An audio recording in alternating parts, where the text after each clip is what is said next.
ನಿನ್ನೆ ಕ್ಯಾಬಿನೆಟ್ನಲ್ಲಿ ತೀರ್ಮಾನ ಮಾಡಿದ್ದೇವೆ ಬ್ಯಾಲೆಟ್ ಪೇಪರ್ನ ಈ ಚುನಾವಣೆಗೆ ಇಂಟ್ರೊಡ್ಯೂಸ್ ಮಾಡಬೇಕು ಅಂತೇಳಿ ತೀರ್ಮಾನ ಮಾಡಿದ್ದೇವೆ.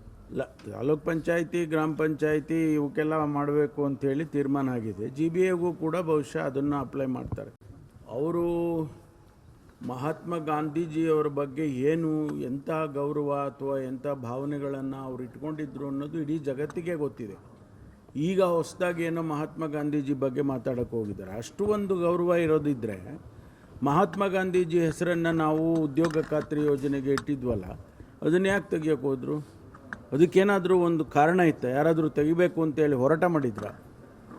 ಗಾಂಧೀಜಿಯವರನ್ನು ಹೆಸರು ಮನೆ ಮನೆಗೆ ಕಾಂಗ್ರೆಸ್ನವ್ರು ತಗೊಂಡು ಹೋಗಿದ್ರು.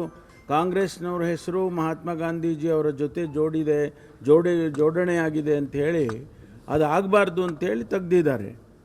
ಇಡೀ ವಿಶ್ವದಲ್ಲೇ ವರ್ಲ್ಡ್ ಬ್ಯಾಂಕ್ನವ್ರು ಹೇಳ್ತಾರೆ ಈ ಮಹಾತ್ಮ ಗಾಂಧಿ ಏನು ಉದ್ಯೋಗ ಖಾತ್ರಿ ಯೋಜನೆ ಅತ್ಯಂತ ದೊಡ್ಡ ಪ್ರಮಾಣದಲ್ಲಿ ಉದ್ಯೋಗವನ್ನು ಕೊಡ್ತಕ್ಕಂಥ ಪ್ರಪಂಚದಲ್ಲೇ ಯಾವುದಾದ್ರೂ ಕಾರ್ಯಕ್ರಮ ಇದ್ದರೆ ಅದು ನರೇಗಾ ಯೋಜನೆ ಅಂತೇಳಿ ಅವರೇ ಹೇಳಿದ್ದಾರೆ.